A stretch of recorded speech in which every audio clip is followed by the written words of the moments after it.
ఇర్మీయా గ్రంథం 10వ అధ్యాయము 11 నుండి 16 వచనాలు చదువుకున్నాం, ధ్యానించుకొని బైబిల్ పఠనాన్ని ముగించుకుందాం. గత వారంలో పై వచనాలు 10వ అధ్యాయంలో 10 వరకు ధ్యానించుకున్నాం. ఇక్కడ అదే కంటిన్యూ అవుతుంది, ఆ సబ్జెక్టే చూద్దాం.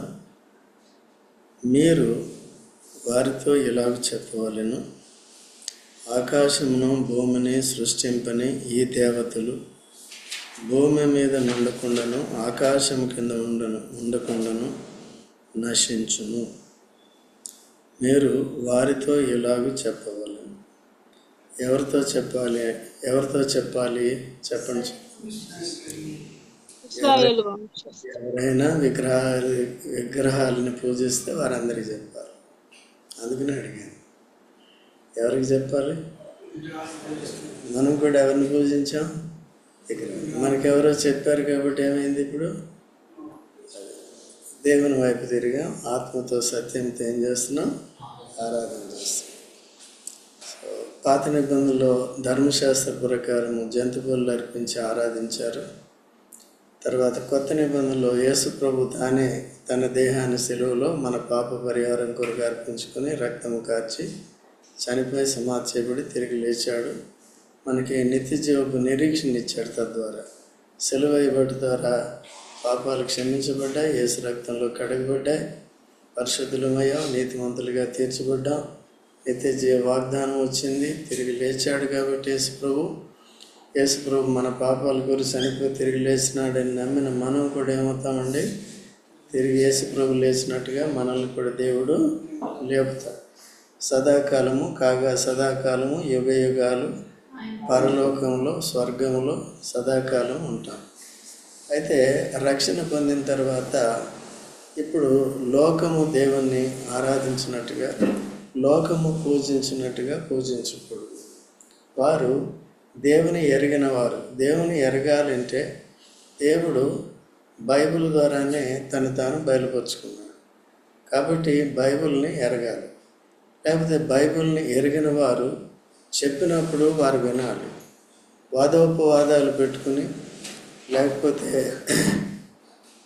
వారు హేళన చేసేవారు ఏమవుతారండి? ఎందుకంటే ఇక్కడ రాసింది, వారితో చెప్పాలి, ఆకాశమును భూమిని సృష్టింపని ఈ దేవతలు భూమి మీద ఉండకుండా నాశనం అయిపోతారు కదండి. ఇంకో మాటలో చెప్పాలంటే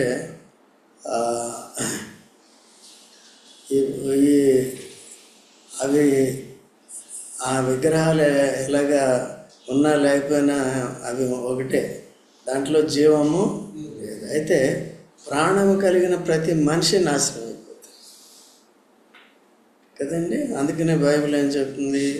దేవుడు లోకమును ఎంతో ప్రేమించను కాగా ఆయన తన అద్వితీయ కుమారునిగా పుట్టిన వాని యందు విశ్వాసం ఉంచి ప్రతివాడు నశింపక నిత్య జీవం పొందినట్లు ఆయన కదండి. ఎవరైతే శరీరానుసారంగా ఉంటారో, భక్తిహీనంగా ఉంటారో, లేకపోతే దేవుళ్ళు కాని వారిని దేవుళ్ళని నమ్మి మోసపోతారో వారి ఆత్మ నాశనానికి వెళ్ళిపోతుంది. లూకాసు వార్తలో మనకు తెలుసు కదా, తీనవసరం లేదు. 16వ అధ్యాయంలో ధనవంతుడు ఉంటాడు, లాజరు ఉంటాడు. లాజరు విశ్వాసంలో భాగ్యవంతుడు, ఆయనేమో ఈ లోక సంబంధమైన ఐశ్వర్యవంతుల్లో ధనవంతుడు కదా. ధనవంతుడు చనిపోతాడు, ఆత్మ ఎక్కడికి వెళ్ళింది? పాతాళానికి వెళ్ళింది. అది తర్వాత ఈ విశ్వాస విషయంలో భాగ్యవంతుడు లాజరు చనిపోతాడు. ముందుగా ఈయన చనిపోతాడు. ఎక్కడికి వెళ్ళాడు? పరదేశికి వెళ్ళాడు. యేసు ప్రభుతో పాటు సిలువ వేయబడిన దొంగ యేసు నమ్ముకున్న తర్వాత యేసు ప్రభు ఏం చెప్పాడు? నేడు నీవు నాతో కూడా పరదేశులో ఉంటావని చెప్పాడు కదా. యేసు ప్రభుతో కూడా వెళ్ళిపోయిన మొట్టమొదటి ధన్యుడు ఎవరండి? మారు మనసు పొందిన దొంగ యేసు ప్రభుతో కూడా వెళ్ళిపోయాడు. సో కనుక అందుకనే అవి ఎలాగా నాశనం అవ్వకపోయినా అది వేరు. కానీ ఇప్పుడు దాన్ని నమ్ముకున్న వారు ఏమవుతున్నారు? నాశనం. కాబట్టి మనల్ని దేవుడు ఏం చేశాడంటే వాటి నుంచి విడిపించాడు. ఎవరిని బయలుపరచు ద్వారా? యేసుక్రీస్తు ప్రభుని మనకి బయలుపరచు ద్వారా. అయితే యేసు ప్రభుని చాలామంది క్రైస్తవులు ఉన్నారు, కానీ ఇంకా విగ్రహారాధనని విడిచిపెట్టిన వారు చాలామంది ఉన్నారు. అందుకనే అపోస్తలుడైన పౌలు రోమేయులకు రాసిన పత్రిక 12వ అధ్యాయంలో 3వ వాక్యంలో ఈ మాట చెప్తాడు. చూడండి, తన్ను తాను 12:2 మీరు ఈ లోక మర్యాదను అనుసరింపక ఉత్తమమును అనుకూలమును ఉన్న పరీక్షించి తెలుసుకున్నట్లు నూతన ఏంది మనసు మారి ఇక్కడ అంతకుముందు ఈ లోకంలో మనము లోక మర్యాదను పాటిస్తున్నాం, లోక మతాన్ని పాటిస్తున్నాం, లోక మతాచారాలను పాటిస్తున్నాం. ఇప్పుడు యేసుక్రీస్తు ప్రభుని అంగీకరించుట దేవుని చిత్తం. యేసు ప్రభుని అంగీకరించుట దేవుని చిత్తమా కాదా? చూడండి, గలతీయులకు రాసిన పత్రిక 1వ అధ్యాయము 4వ వచనం. గలతీ 1:4. ఎవరి చిత్త ప్రకారం అండి? తండ్రి అయిన దేవుని చిత్త ప్రకారము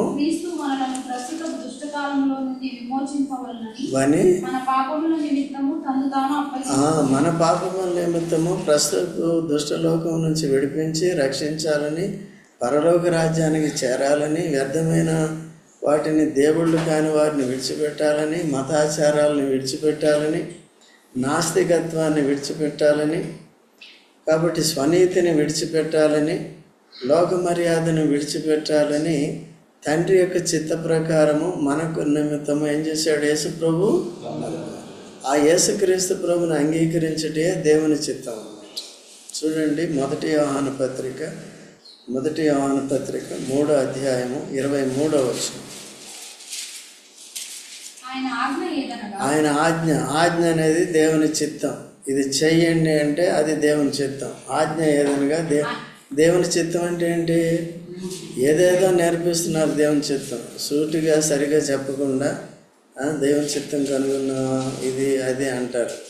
సో అట్లా కాకుండా ఆయన ఆజ్ఞను గైకొనటమే ఆయన చిత్తం. అదే ఇది చెయ్యి అంటే, ఇప్పుడు నా కొడుకు నా ఇష్టం చేయాలి అంటే ఏం చేయాలి? నేను చెప్పింది చేయాలి. అప్పుడు నా ఇష్టం చేసిన దేవుడు ఆల్రెడీ ఆజ్ఞలు ఇచ్చాడు కదా. కొత్త నిబంధనలు ఇచ్చాడు, పాత నిబంధనలు ఇచ్చాడు. ఈ ఆజ్ఞలను పాటించినప్పుడు ఆయన మన యందు ఆనందిస్తాడు. ఆనందించినప్పుడు మనల్ని దయతో కాపాడుతాడు, మన ప్రతి అవసరాన్ని తీరుస్తాడు, ఈ లోకంలో నడిపిస్తాడు, తర్వాత పరానికి చేర్చుకుంటాడు. ఓకే, ఎప్పుడు చదవమ్మా? ఏదనగా యేసుక్రీస్తు నామం అమ్ముకున్నా. ఇప్పుడు చాలా మంది అమ్ముకునే వాళ్ళే ఉన్నారు. కాదు, నమ్ముకొని ప్రకారముగా రెండే ఆజ్ఞలండి. ఆయన కుమారుడైన యేసు ప్రభు నామాన్ని నమ్ముకొని క్రీస్తుని రక్షకుడిగా ప్రభుగా అంగీకరించి బాప్తిస్మంలో సాక్ష్యం ఇచ్చి తర్వాత సహవాసం. ఒకరినొకరు ఏం చేయాలండి? సహవాసంలో ఒకరినొకరు ప్రేమిస్తున్నారా లేదా అనేది అంటే దైవికమైన ప్రేమ అండి. ప్రేమ అంటే చాలామంది ఇంకా తప్పు చెప్తారు, బోధలు కూడా రాంగ్గా ఉంటాయి. అయితే ఇక్కడ వాళ్ళకి డబ్బులు ఇస్తేనో ఏది ఇస్తానో అది కాదు ప్రేమ. సో అట్లా కొన్నిసార్లు అది సైడ్ ఎఫెక్ట్స్ కూడా ఉంటాయి అన్నమాట. ఇచ్చినప్పుడు మనం వారి దేవుని మీద ఆధారపడకుండా చేస్తాం. శ్రేణిలో దేవుడు కొన్నిసార్లు ఆధారపడకుండా చేస్తాం. కొన్నిసార్లు ఏం చేస్తామంటే ఇక ప్రతి అవసరం వచ్చినప్పుడు ఎవరి మీద ఆధారపడతారు? అయ్యగారు మనుషుల మీద ఆధారపడతాం. అది దైవికమైన ప్రేమ అంటే క్రీస్తు ప్రేమ. క్రీస్తు మన కోట్లు ఇచ్చాడా? 100 సూట్లు ఇచ్చాడా? కోట్లు సూట్లు ఇచ్చాడా? శ్రీనివాస్ ఏమిచ్చాడు? తన ప్రాణం పెట్టాడు, ఆత్మరక్షణ ఇచ్చాడు. అన్నిటికంటే భాగ్యమైంది ఏంటండి? విశ్వాసం కలుగజేశాడు. యేసు ప్రభు లేకపోతే మనలో విశ్వాసం అనేది రాదు. క్రీస్తు నా కొరకు చనిపోయి తిరిగి లేచినాడని నమ్మటం. కాబట్టి అలాగే యేసుక్రీస్తు ప్రభు ద్వారా ఆత్మీయంగా భాగ్యవంతులయ్యే విశ్వాసంలోనికి మనల్ని తీసుకొచ్చాడు అన్నమాట. సో కాబట్టి అందుకనే దేవుని యొక్క చిత్త ప్రకారము ఏం చేశాడు, క్రీస్తు మన పాపముల కొరకు అప్పగించుకున్నాడు. తర్వాత క్రీస్తు అట్లా ప్రేమించి మనకి విశ్వాసంలో భాగ్యవంతులుగా చేసి మనం ఏం చేస్తున్నామంటే తన ఐశ్వర్యాన్ని మనం అనుభవించాలి. అదే రీతిగా క్రీస్తు ప్రేమతో ఇతరులను ఏం చేయాలి, ప్రేమించాలి. ఇతరులను కూడా ఏం చేయాలి, లోకంలో ఉన్న వారిని ఆ భాగ్యకరమైన రక్షణకరమైన విశ్వాసంలోనికి తీసుకురావాలి. దానికంటే గొప్ప భాగ్యం ఏంటి? పేతురు యోహాను అదే అపోస్తల కార్యములు 3వ అధ్యాయం తీనవసరం లేదు, ఇవన్నీ తెలిసినవే. దేవాలయానికి పేతురు యోహాను ప్రార్థన సమయంలో 3 గంటలకి పగలు వెళ్తుంటే ఏమైందండి, కుంటివాడు భిక్షగాడు బయట ఉన్నాడు. ఆయన ఏం చేశాడు, అందరూ ఆయన డబ్బులు వేసుకుంటూ వెళ్తున్నారు, అంతే కదా లోక మర్యాద అది. సో పేతురు యోహాను వెళ్ళినప్పుడు డబ్బులు ఇచ్చారా? వెండి బంగారములు మా దగ్గర లేవు, కానీ మా దగ్గర ఉన్నదే నీకు యేసు నామమున లే. పట్టుకుని దిగ్గన లేచి ఏం చేశాడు, గంతులు. ఎవరితో వెళ్ళాడు? శ్రీనివాస్ ఎవరితో వెళ్ళాడు? ఇక్కడ లేదు మైండ్, అవన్నీ కొద్దిగా సేవకులు తెలిపాడు, అపోస్తలుతో తెలిపాడు. దొంగ ఎవరితో వెళ్ళిపోయాడు? యేసు ప్రభు తెలిపాడు. ఈయన ఎవరితో వెళ్ళిపోయాడు? ఎక్కడికి వెళ్ళిపోయాడు? మనం ఎక్కడికి వెళ్ళిపోతాం? ఎక్కడికెక్కడికో వెళ్ళిపోతూ ఉంటాం ఏదో. దేవాలయానికి వెళ్ళి దేవుని ఏం చేశాడండి, ఏది మంచిది? 10 రూపాయలు ఇస్తే మంచిదా, రక్షణ ఇస్తే మంచిదా? అది ఇచ్చి సావవాసనలు ఉంచుకుంటే ఇప్పుడు తనంతటి తాను సంపాదించుకోగలడు, తనంతటి తాను జీవించగలడు. తర్వాత ఇప్పుడు దేవుని ఎరిగిన వాడు కాబట్టి ఒకరి మీద ఆధారపడకుండా అన్ని విషయాల్లో కూడా దేవుని స్తుతించగలడు, దేవుని సేవ. ఇంకా అపోస్తలులతో ఆయనకి బంధం వచ్చేసింది, సంబంధం వచ్చేసింది. అది సహోదర ప్రేమ. ఏదో రక్షణ లేని వారిని రక్షించాలి, ఉన్నవారిని ఏం చేయాలి, వారి కొరకు కష్టం వచ్చినా శ్రమ వచ్చినా ఇబ్బంది నాదే అనుకుని ప్రార్థన చేయాలి. ప్రతి విషయంలో కూడా ఎవరి దగ్గరికి వెళ్ళాలి, మనం దేవుని దగ్గరికి. దేవుడే అందరికీ సాయం చేస్తాడు కాబట్టి ఏదో నేను చేసేస్తాను, ఏదో తాత్కాలికంగా ఏదైనా అప్పుడప్పుడు అత్యవసరమైన పరిస్థితుల్లో మనం చేయగలుగుతాం. రోజు చేయాలంటే కష్టం అవుతుందండి, కుదురుతుందా? లేదు, కష్టం. కాబట్టి అలా లేదు. అందుకనే కొన్నిసార్లు దేవుని మందిరంలో దేవునికి ఇమ్మని చెప్పినప్పుడు అది ఇవ్వటమే చాలామంది ఇబ్బంది పడుతూ ఉంటారు. అంటే ఇవ్వాలని నేను చెప్పట్లేదు, ఇబ్బంది పడతారు. అలాంటప్పుడు ఇతరులకి కూడా ఇవ్వాలంటే ఏమవుతుంది, కష్టం.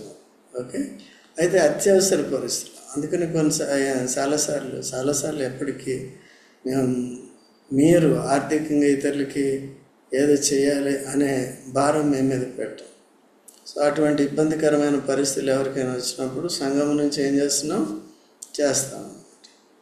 అది మీరు ఇచ్చిన డబ్బు, అంటే ఎవరెవరు ఇచ్చారో ఆ డబ్బు. ఇచ్చేవాళ్ళు ఉంటారు, ఇవ్వని వాళ్ళు ఉంటారు. సో ఇచ్చిన వారి డబ్బు ఏం చేస్తున్నామండి, అలా కూడా చేయటం జరుగుతుంది.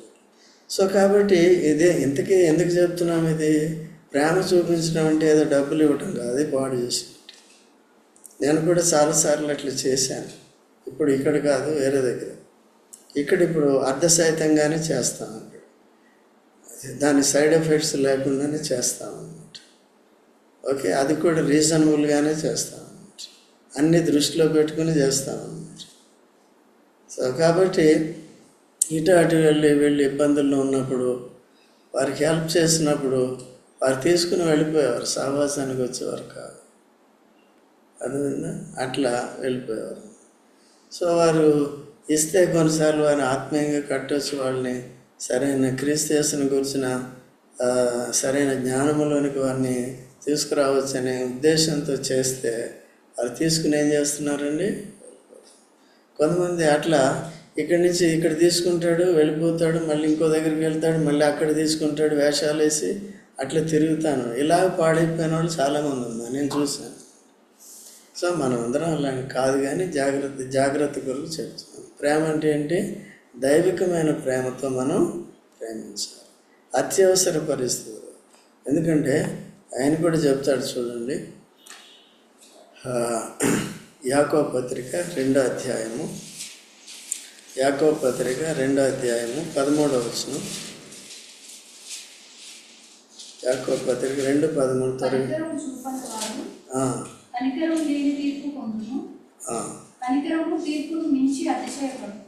తర్వాత ఎన్నో వచనం చదివాము? 14 చదువు. నా సహోదరులారా, క్రియలు లేనప్పుడు ఎవడైనాను తనకు విశ్వాసము కలదని చెప్పిన ఎడల ఏమి ప్రయోజనము?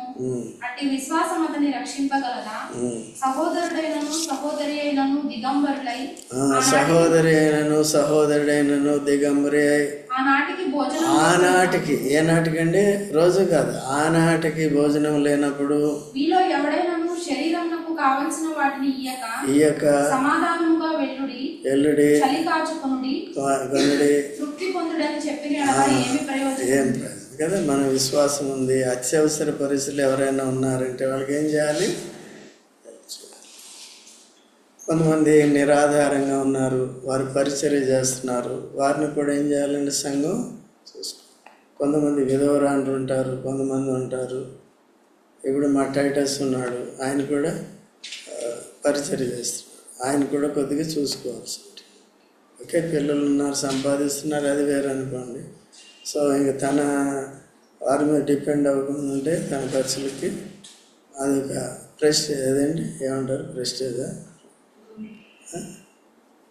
చెప్పమ్మా, చెప్పేసరికి చెప్పింది సదాయిస్తా. చెప్పేది వినపడి ఏం చెప్పావు? గౌరవం. వేరుగా అట్లా గట్టిగా చెప్పి ఏమైంది? అట్లా నాకు కోపం తెప్పిస్తావు. వినిపించి వినపడినట్టు చెప్పకూడదు. చెప్తే మంచిగా మా లీడియా చెప్తుంది టక్ అట్లా చెప్పాలి మంచిగా గట్టిగా. ఓకే, లేకపోతే చెప్పకూడదు, కామ్గా ఉండాలి కదా. అంతేనా? ఎందుకు చెప్పాను? ఎవరికి చెప్పాను? అందరికీ చెప్పాను. నీకు చెప్పింది అందరికీ, మిగిలిన వాళ్ళు అందరూ వినపడేలా చెప్పాను. ఆ జయకరాన్ని కూడా అట్లే చెప్తాడు కదా. తప్పు అయిపోతే మళ్ళీ ఏమొస్తుందని ముందు జాగ్రత్త అన్నమాట. మిగిలిన మాత్రం హుషారు ఉంటాడు వేరే పనుల్లో. రైట్. కాబట్టి ఇవన్నీ కూడా గమనిస్తాం. ఎవరిలో ఏ టెక్నికల్ ఉంటాయో అన్నీ తెలుసు నాకు. ఓకే, నా టెక్నికల్ మీకు తెలుసు, ఒకరి టెక్నికల్ ఒకరికి తెలుసు.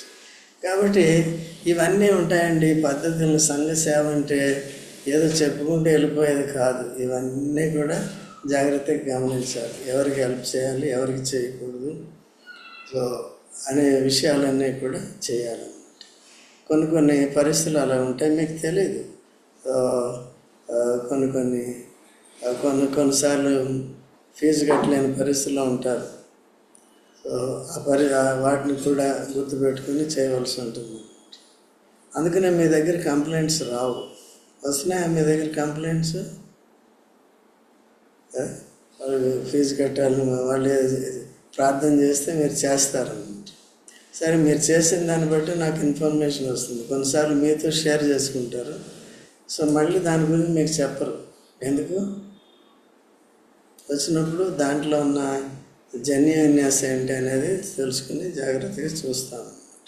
ఓకే, అది సంగతి. కాబట్టి ఈ విధంగా చేయాలి. కాబట్టి లోక మర్యాదను ఏం చేయకూడదు?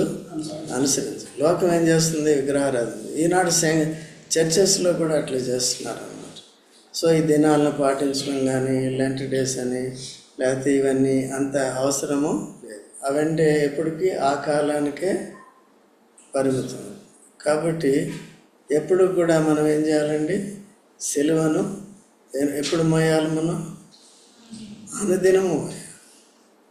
కేవలం అదే లోక మర్యాద. 40 days అంటే వారు భక్తి కొంతకాలం 40 రోజులు భక్తి కలిగిన వారు లోకంలో ఉన్నారు. సో లోక మర్యాదని పాటించుకో.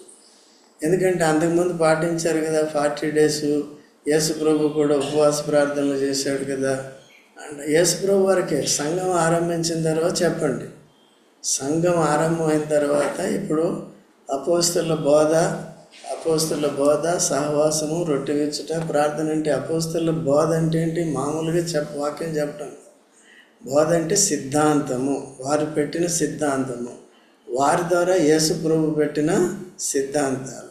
అందుకని అపోస్తలుల కార్యములని ఉంది. అపోస్తలులు చేసిన కార్యములే దాన్నే మనం చేయాలి. ఆదివారమున రొట్టె విరుచుటకు కూడినప్పుడు అది ఎవరు పెట్టారు? అపోస్తలులు. అయితే ఇప్పుడు ఏ ఆదివారం నెలకు ఒక ఆదివారం పెడుతున్నారు, ప్రతి ఆదివారం ఉన్నారు. డబ్బులు మాత్రం ప్రతి ఆదివారం కలెక్ట్ చేస్తారు, రొట్టె మాత్రం. సో కాబట్టి మానవ బుద్ధిలోకి వెళ్ళిపోతూ ఉంటారు. కనుక వారికి ఏది అవసరమో అది మాత్రం రెగ్యులర్గా పెడతారు. వారికి అవసరం లేనిది, వారికి కష్టతరంగా ఉండేది ఇంతమందికి చేయాలి అని పెద్దగా పెట్టేసుకుని బర్త్డేను అట్లా చేస్తూ ఉంటారు. ముందు అట్లా లేదు కదా. వాళ్ళు పాత నిబంధనలో కూడా వారు ఏం చేసేవారంటే ప్రతి శనివారం విశ్రాంతి దినమున దహన బలి, సమాధాన బలి, ఇంకా రొట్టె, ద్రాక్ష గెల్ల, అడలు పెట్టారా లేదా? అది అక్కడి నుంచి వచ్చింది. అన్నీ అక్కడి నుంచి వచ్చింది. బాప్తిజం కూడా అక్కడి నుంచి వచ్చింది. కొత్త నిబంధన కాదు బాప్తిజం, పాత నిబంధనదే బాప్తిజం. ఇవన్నీ తెలుసుకోవాలి. ఇవన్నీ సిద్ధాంతాలు అన్నమాట. మోషే ద్వారా నేర్పించు. ఎర్ర సముద్రంలోంచి రావటం ఏంటి? బాప్తిజం. పైన మేఘంలో నీరుంది, చుట్టుపక్కల ఏముంది? లోకం నుండి ఏమయ్యారు? ఇది వేరే. మళ్ళీ వాడు బయటకు వచ్చిన తర్వాత మూసుకుపోయింది. అవిశ్వాసులు దాంట్లో ఎంటర్ అయ్యారు, ఆ బ్యాప్టిజం ట్యాంక్లో నశించిపోయారు, ఫిజికల్గా కూడా చచ్చిపోయారు. ఓకేనండి. సో లోకం నుంచి వేరు, లోక మర్యాదల నుంచి వేరు, లోక అధికారం నుంచి, లేకపోతే ఫరో అధికారం నుంచి వారి విడుదల, వారి పాపపు బానిసత్వం నుంచి కూడా విడుదల పొందారు. సో వారి బానిసత్వం, మనం పాపపు బానిసత్వం నుంచి మనం విడుదల. కాబట్టి వాటి ద్వారా చాలా ఉంటాయి. సో లేఖనాలను అర్థం చేసుకుని ఏది విగ్రహారాధన, ఏది విగ్రహం కాదనే జాగ్రత్తగా చూసుకోవాలి. ఈ బయట పెట్టే విగ్రహాలు, అది సిలువ కావచ్చు, ఇంకోటి కావచ్చు, అన్నిటికీ దూరంగా ఉండి, సో మనం అనుదినము కూడా సిలువను ఎత్తుకుని వెళ్ళటం అంటే మన స్వయాన్ని చంపుకొని మనము క్రీస్తుని వెంబడించటం చాలా ప్రాముఖ్యం. అది నేర్చుకోవాలి. రెండోది, కనబడని విగ్రహాలు కూడా ఉంటాయి మనలో. కనబడిన విగ్రహాలు ఏంటి? ధనాపేక్ష, తర్వాత ఒక స్త్రీ కానీ, ఒక పురుషుడు కానీ, లేకపోతే కొంతమంది స్పోర్ట్స్ ఉంటారు, ఇంకా అది ఉంటే ఇది మర్చిపోతారు, అదే ఇది. ఓకే అండి. దాన్ని పట్టు కూర్చోకూడదు. యేసు ప్రభువుని ఎరిగిన తర్వాత, క్రీస్తుని రక్షకుడిగా అంగీకరించిన తర్వాత మిగిలిన వాటికి ఏ ప్రిఫరెన్స్? Second place. యేసు ప్రభువుకి ఏ ప్లేస్? మరి ఇవ్వగలుగుతున్నామా? చాలా కష్టం. అందుకనే శోధనలకి గురి కాకుండా శోధించే వాటి వైపు వెళ్ళకూడదు. శోధన అంటే అర్థం ఏంటంటే క్రీస్తు నుండి దూరపరిచే ఏదైనప్పటికీ కూడా శోధన అంటే శోధనకి గురైపోవటం అన్నమాట. ఓకేనా? అది పాత నిబంధనలో కూడా కొత్త నిబంధనలో కూడా ఆయా మనుషులు, ఇప్పుడు ఆయన ఎవరు? యూదా ఇస్కరియోతు ఎందుకు చెడిపోయాడు? ధనాపేక్ష కలిగి కదా. అట్లా తర్వాత దేమా ఎందుకు చెడిపోయాడు? ఇహలోకమును స్నేహించి. పూర్తిగా చెప్పు. ఇహలోకమును స్నేహించి. ఇంకో మాటలు చెప్పాలంటే ప్రేమించి, స్నేహించి చేయండి. తప్పిపోయిన కుమారుడు ఇహలోకమును ప్రేమించి, లోకంలో ఉన్నదంతయో శరీరాశ, నేత్రాశ, ఇవన్నీ కూడా ఏమవుతాయండి? జాగ్రత్త. కాబట్టి అది కొంతమందికి ఉద్యోగం చేయి. ఉద్యోగం చేసినప్పటికీ పాత నిబంధనలో ఏముందండి? విశ్రాంతి దినమున ఏ పని చేయండి. మరి ఇప్పుడు వర్తించదు అది? నా ఉద్యోగం అండి, అర్జెంట్ అండి, అది నీకు అది చెప్తున్నా మామూలు. ఓకే. కాబట్టి అలా చేయకూడదు. మా శ్రీనివాస్ అన్నీ వింటాడు కానీ చేసేది చెప్పి తనకి ఇష్టమైన చేస్తాడు. అట్లా ఉండాలి. అట్లా ఉంటావా? అట్లా ఎవరికి ఎంత ఎంత చేసుకుంటే అంత జీతం చేసుకోవాలి, అంతే కదా. అదే గంట చేసుకుంటే గంటే వస్తుంది కూలి. 8 గంటలు చేస్తే 8 గంటలు. ఎవరు ఎంత చేసుకుంటే అంత ఫలితం వస్తుంది, అంతేనా? అది తర్వాత. ఇప్పుడు తెలియదు, ఎప్పుడు తెలుస్తుంది? అయ్యో, ఇప్పుడేమో నన్ను తిట్టుకుంటారు, అక్కడికి వెళ్ళిన తర్వాత మిమ్మల్ని మీరే తిట్టుకుంటారు. అయ్యో, పాటించుంటే బాగుండేది అంటారు. అర్థమైందండి? సరే, కాబట్టి ఇప్పుడు రండి ముగించుకున్నాం. 12వ వచనం. ఆయన తన బలము చేత భూమిని సృష్టించెను, తన జ్ఞానము చేత ప్రపంచమును స్థాపించెను, తన ప్రజ్ఞ చేత ఆకాశమును విశాలపరచెను. ఎవరండి? ఈయనే సృష్టికర్త. సృష్టికర్త అంటే ఎవరు? తన బలము చేత భూమిని సృజించాడు, తన జ్ఞానము చేత ప్రపంచమును స్థాపించాడు. కాబట్టి దేవుని యొక్క జ్ఞానం అంటే, దేవుని యొక్క శక్తి అంటే మనకు ఎలా తెలుస్తుంది? సృష్టింపబడిన వాటిని చూస్తే. ఎక్కడుందన్నమాట? 1వ అధ్యాయము 16 నుండి 19వ వచనంలో ఉంటుంది. తర్వాత చూసుకోండి కదా. సృష్టింపబడిన వాటి చూస్తే దేవుని యొక్క శక్తి. సృష్టికర్త. ఎవరినంటే వాళ్ళని తండ్రి అంటామా మనం? ఎవరినంటే వారిని తల్లి అంటామా? ఎవరినంటే వారిని భర్త అంటామా? ఎవరంటే వారిని భార్య అంటామా? అంటే ఏం చేస్తారు? తోముతారు అట్లా కదా. పెళ్లి చేసుకుంటే భార్య భర్తలు కదా. పిల్లలు ఏమంటారు? మా తల్లి. ఎవరంటే వాళ్ళు అంటారా? ఈరోజు ఎవరికి అనుకుంటారు కానీ అవి కాదు కదా. ఎవరంటే దేవుడు సృష్టించినవాడు. ఎట్లా సృష్టించాడంట? ఆయనే స్తుతికి ఆరాధనకు యోగ్యుడు. ఆయనకే ప్రథమ స్థానం ఇవ్వాలి. ఆయన్ని సృష్టికర్తగా మొట్టమొదటిగా ఎరగాలి. యేసుప్రభు కూడా తినవసరం లేదు. మత్తయి సువార్త 11:25లో ఆయన ఆరాధించాడు, స్తుతించాడు. ఎందుకంటే శిష్యులకి క్రీస్తుని బయలుపరిచినందుకు స్తుతించాడు. ఆకాశమునకు భూమికి ప్రభు అని సంపాదిస్తాడు. అందుకని మనం ఎప్పుడు కూడా భూమి ఆకాశమును లేదా సముద్రాన్ని అందరి సమస్తము సృష్టించిన వాడు. దేంతో సృష్టించాడు ఆయన? బలము చేత, జ్ఞానము చేత ప్రపంచాలను ఏం చేశాడండి? ప్రపంచం అంటే భూమి, గాలి, గాలిపైన శూన్యం, మళ్ళీ శూన్యంలో నక్షత్రాలు, తర్వాత ఇంకా సూర్యచంద్రులు, ఆ పైన ఇంకా ఇవన్నీ ప్రపంచాల కిందకి వస్తాయి. ఓకే అండి. ప్రపంచం అంటే కేవలం ఇదొకటే కాదు. లోకం అంటే ఇదొకటి. ప్రపంచం అంటే అంతా కదా. ఎన్ని ఆకాశాలు ఉన్నాయన్నాడు పౌలు గారు? 3 ఆకాశాలు కదా. 3 ఆకాశంలో ఎవరుంటారు? దేవుడు కదా. మధ్య ఆకాశంలో ఎవరుంటారు? సూర్యచంద్రులు ఉంటారు. తర్వాత ఫస్ట్ ఆకాశంలో ఎవరుంటారు? అయ్యగారులు ఉంటారు. ఏం చేస్తారు ఇక్కడ ఉండి? ఆ పైన 2వ ఆకాశంలో ఉన్న వాటిని మొక్కుతారు. ఎవరిని మొక్కాలి? 3వ ఆకాశంలో ఉన్న ఆయన మొక్కాలి కదా. 2వ ఆకాశంలో ఉన్నాయి సృష్టి పూజిస్తే ఏముంది? మనిషి కూడా మొక్కక్కర్లేదు. ఓకేనండి. అందుకనే క్రీస్తుని ఎరుగుతారో ఆ విధంగా వస్తుంది. తర్వాత 13వ వచనం. ఆయన ఆజ్ఞగా జలరాశులు ఆకాశ మండలంలో పుట్టును, భూమి అంత భాగంలో నుండి ఆయన ఆవిరి ఎక్కజేయను. వర్షాన్ని ఎవరు పుట్టిస్తున్నారు?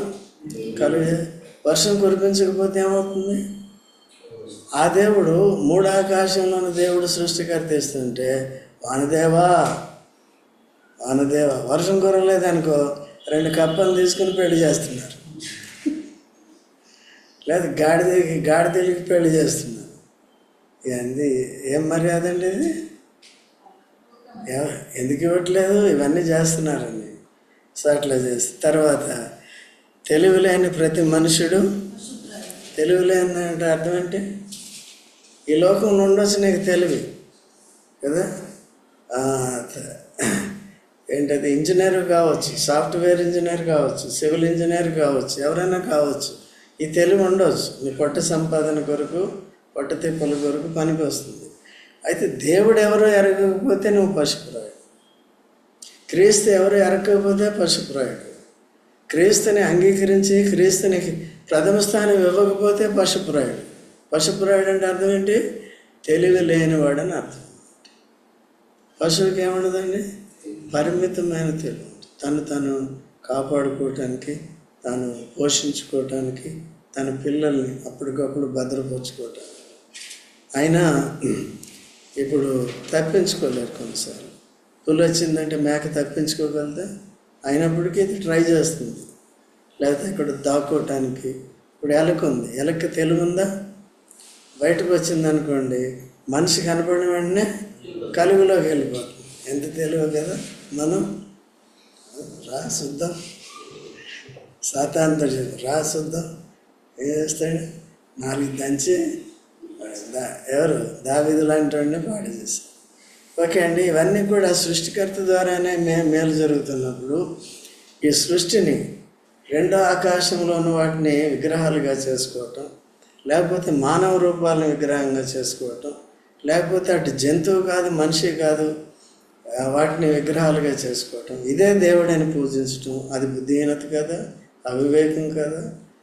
యేసుప్రభుని అంగీకరిస్తే మనోనేత్రం, మనసు యొక్క నేత్రాలు తెరవబడతాయి. తెరవబడినప్పుడు మనకి అర్థమవుతుంది. అయితే బైబిల్ని శ్రద్ధగా చదువుకోవాలి. ఎంత వీలైతే అంత. నేను అందుకనే చెప్తాను, వేరే బుక్కులు చదవవసరం లేదు. ఇది ఎంత వీలైతే అంత చదువుకోండి. ఒకసారి చదివింది ఎప్పటికీ చదవండి. కొత్త నిబంధన చదవండి, అయిపోతే మళ్ళీ మొదలెట్టండి. జీవితాంతం అదే పని. పాత నిబంధన చదివే కొద్ది మెచ్యూరిటీ వస్తుంది, దాంట్లోనే గ్రహిస్తాయి. మాలాంటి వాళ్ళు చెప్పినప్పుడు అవి కరెక్ట్ కాదు మీకు తెలుస్తుంది. లేకపోతే ఇప్పుడంతా అమాయకులు అన్నమాట, తెలియదు. కొంతమంది బైబిల్ కూడా పట్టుకెళ్తారు, ఏది చెప్తే అది చేసేస్తూ ఉంటారు. అట్లా చేయకూడదు. లోకంలో పూజారులు కూడా అట్లే చేస్తారు. ముక్కు పట్టుకో మమ అను తమ అను అంటారు. ఆ మమ ఏంటి తమ ఏంటో మనం ముక్కు పట్టుకుంటే ఏమొస్తుందో మనకు తెలియదు. అర్థమైందండి? చెవి పట్టుకో, ఇది పట్టుకో అంటారు. నా కాళ్ళకి దండం పెట్టు, ఎవరికి? ఆయన. ఇవన్నీ చేస్తారు. ఇవన్నీ చూడండి గుడ్డితనం కదండి. కాబట్టి అట్లా లేకుండా చేస్తాం. ఇప్పుడు చూడండి 16వ వచనం చదవండి. అవన్నీ 15వ వచనం, అవి ఆశను చెడగొట్టు మాయా కార్యములు, విమర్శకారములు అవి ఏమవుతాయి? నశించిపోతాయి. దాన్ని నమ్ముకున్న వారంతా ఏమవుతారు? నశించిపోతారు. విడుదల పొందితే మంచిది. తర్వాత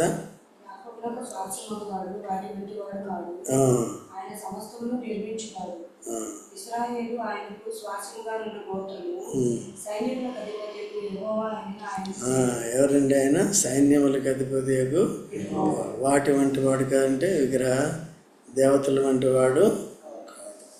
కాబట్టి ఆయన సమస్తాన్ని నిర్మించేవాడు. ఇశ్రాయేలు ఎవరండి? ఆయనకి స్వాస్థ్యము కాదు, గానున్న అంటే ఇంకా కంటిన్యూ.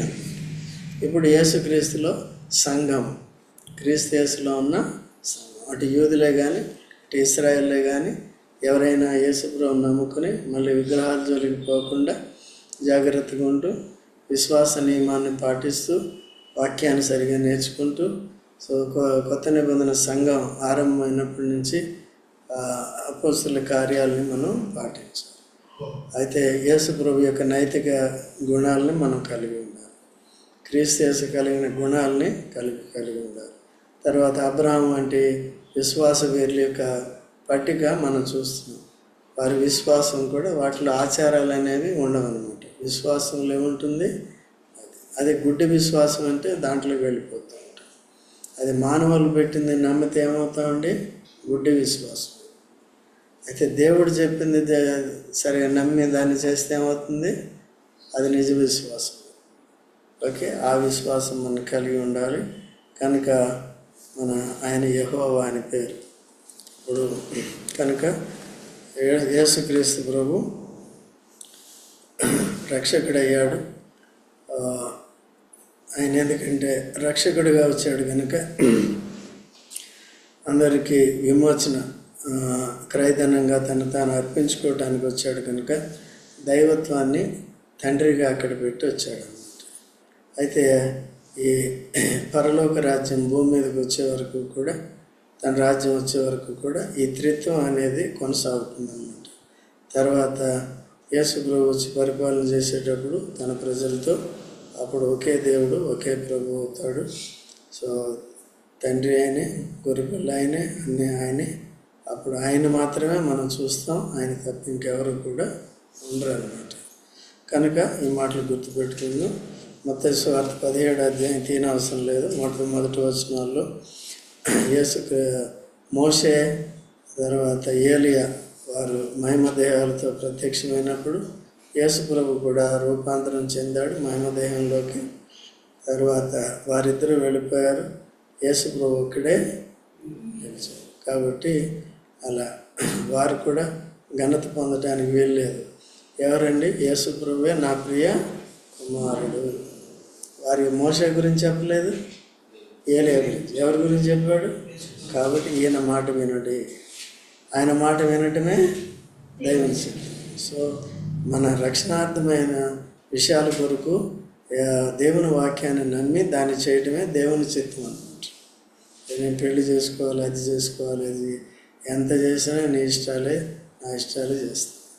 అట్లా దాని భౌతిక విషయాలు పక్కన పెట్టండి. ప్రార్థన చేస్తాం, దేవుడు అనుకూలమైనది ఇస్తాడు. ఇంకా పెళ్ళి అయిన తర్వాత ఇక ఇంకా తాడో పేడో తప్పదు, వాళ్ళతో ఏం చేయాలి మనం? శ్రీనివాస్ నడిపిస్తానన్నారు, అంతేనే కదా? సో అలా చేసుకుందాం. కాబట్టి ఆత్మీయ విషయాలకి దేవుని యొక్క చిత్తాన్ని సరిగా నేర్చుకుని ముందుకు వెళ్ళాలి. ప్రార్థన చేసుకుందాం.